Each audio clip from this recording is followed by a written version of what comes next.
Well, hello there. Welcome back to my channel. Today, I was about to say today my name is Ashley, but my name is always Ashley no matter what day of the week it is. Hello, my name is Ashley. Today we will be discussing my October TBR. Before we get started, has anyone ever had days where no matter what is touching your neck, you just feel like you're choking? Like today was not a good day to wear a scarf, and this shirt is not a turtleneck, but I still feel like I'm dying. I just feel like there's hands but it's cute and I feel very conflicted. So we're gonna leave it on, but we'll see how long that lasts. Okay, let's start with books that are pulling over from last month into the month of October. So the first one is Dichotomy of Leadership by Jocko Willink. Jocko Willink and Leif Babin. The only reason I know how to pronounce that is because I listened to an audiobook of a different book of theirs, and they refer to each other. Anyway, okay, so I'm reading this for work. Voila. Anyway, this is about two Navy SEALs, and they are explaining lessons that they learned during their service in Iraq. They reference Ramadi a lot, which I think is in Iraq because they both were serving in Ramadi, which is one of the worst areas to be serving in Iraq.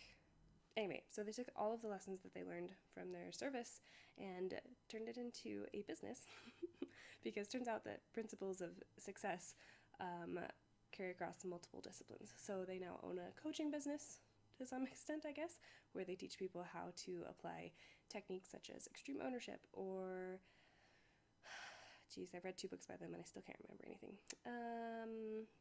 What talent truly looks like, soft skills and hard skills, things like that. They also have a podcast, which I will link down below. It's rather interesting to listen to. It feels like listening to Batman.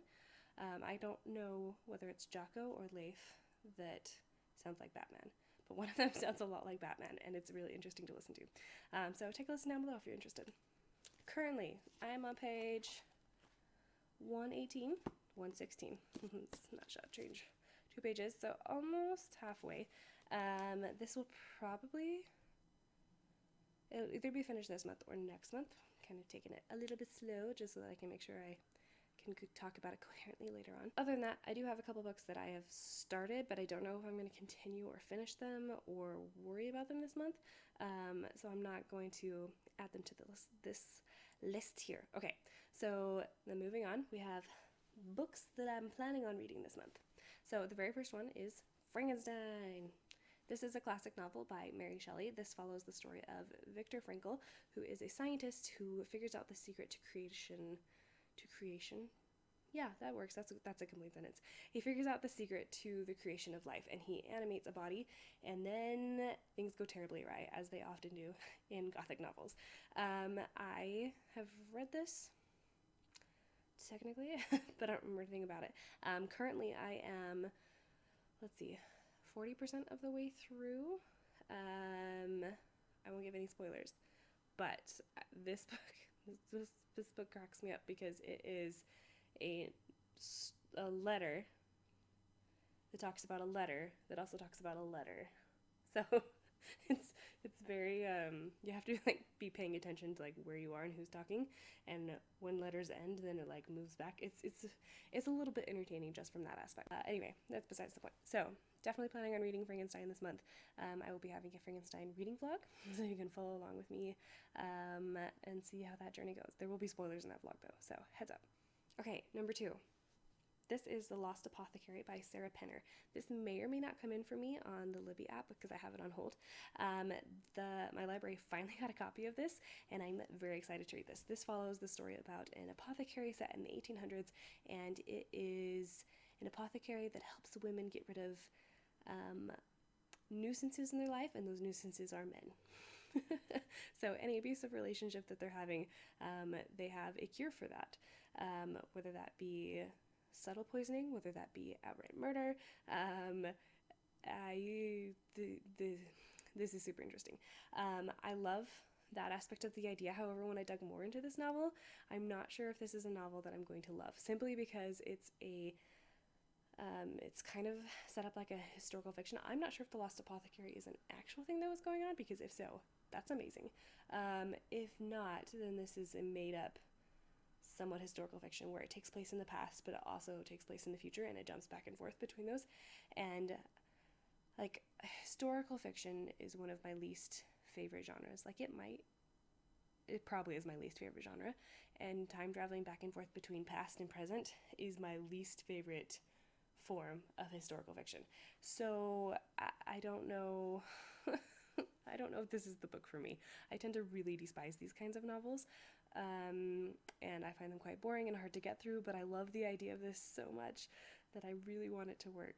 I'm just guessing that it's not my cup of tea, but it might be your cup of tea. So, and maybe this will be the book that makes me like this type of writing. I don't know. Probably not. There's like a 0% chance. No, it's not zero. There's probably like maybe a 25% chance. That's really high. There's a chance. We'll just not put a number behind it. The next book is Breaking Dawn by Stephanie Myers. I am hesitantly putting this on the list for the vampire aspect of it. I've been slowly making my way through the Twilight Saga. And by slowly, I mean I could have finished this a long time ago, but it's kind of irritating and I don't really want to be reading it anymore. So far, New Moon has been my favorite because Edward has 0 screen time in that book. So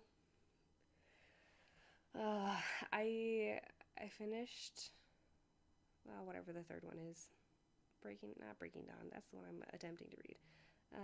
Eclipse. There we go. I finished Eclipse, and I was so annoyed by Bella and her inability to treat people with respect, namely Jacob, that I just didn't pick up the 4th book. And it's been a long time, so it's been like 2 months, which is like isn't that long, but like in terms of like finishing a series, it is that long. And I also know that I don't like this book anyway. I've only read it once, and I despised it when I read it the first time, and I'm just expecting that I will despise it this time. And I am not really in the mood to hate read at the moment, and I'm trying to not be a hate reader. So I have it on this list because it's vampires, because it's October, because it's Halloween, but I just don't know if the stars will align for this novel. The next book is a book club pick for the book club that I'm part of, and that is Crooked House by Agatha Christie. This story follows this. Yeah, I said that sentence right. Oh my gosh. This story follows a family who wakes up one morning and finds that the patriarch, their father, their grandfather, their brother, like there's this giant family living in this house. Anyway, he's dead. And he has been injected with some sort of poison, and he is dead. And the main suspect is his wife, who happens to be 50 years younger than he is. Awkward. I've never read an Agatha Christie novel before. I've heard that this is one of the best ones to start. I mean, lots of people have lots of opinions about which one is the best one to start with Agatha Christie. So I am really interested. I really don't know anything about Agatha Christie. I'm not even sure if it's the same detective who is the detective in each of the novels, or if you get a new detective, or like if this is a story about the family figuring out what's going on, or if there is a detective that's going to come in. Anyway, but it's a mystery, and I happen to love mystery novels, especially if they're thriller novels. So I really think that this will be right up my alley. This will be my cup of tea, I really hope. But I have to get through it anyway because this is the book club pick. So, cheers. Hopefully this is one that I love. The next book is Nicholas Nickleby by Charles Dickens. I am reading this. Oh, hang on. This book right here. This book I'm reading for the Dickens versus Tolstoy readathon? Reading challenge? Readathon. Pretty sure it's a readathon. Hosted by Emmy and by Carolyn Reeds. And this is the book technically for September and October. But I didn't finish Anna Karenina until 2 days ago. So I'm just getting started on Nicholas Nickleby. That is the tongue twister right there. Anyway, this book is massive. This is 800 pages long. It's huge.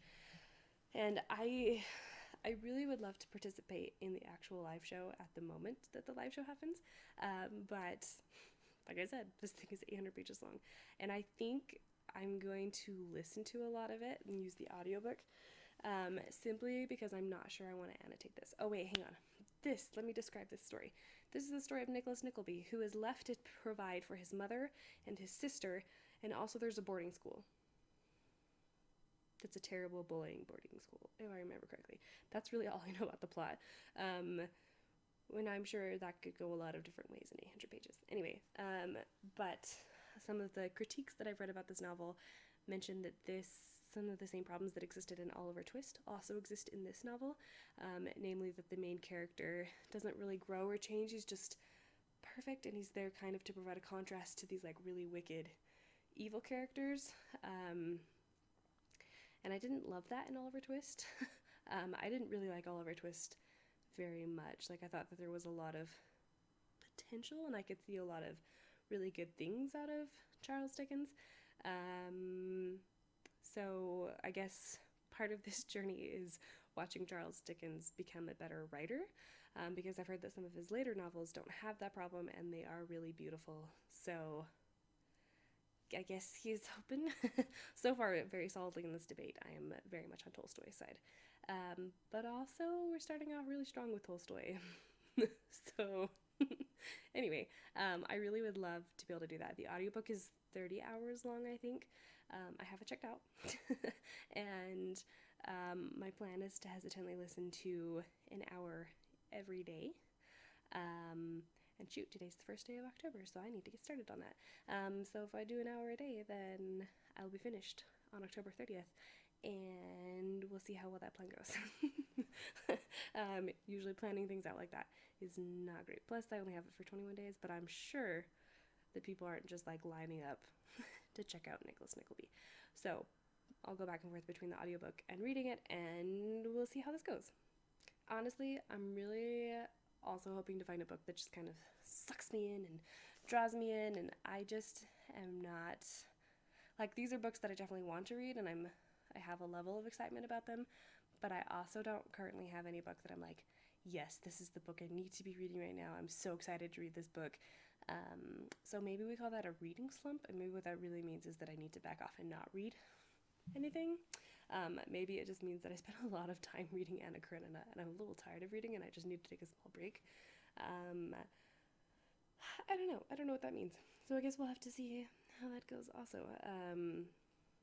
Because normally I'm like super excited about a book, and I just don't really have anything that I'm super excited for other than the fourth book of the Raven Cycle series, The Raven Boys, the fourth book, which is The Raven King.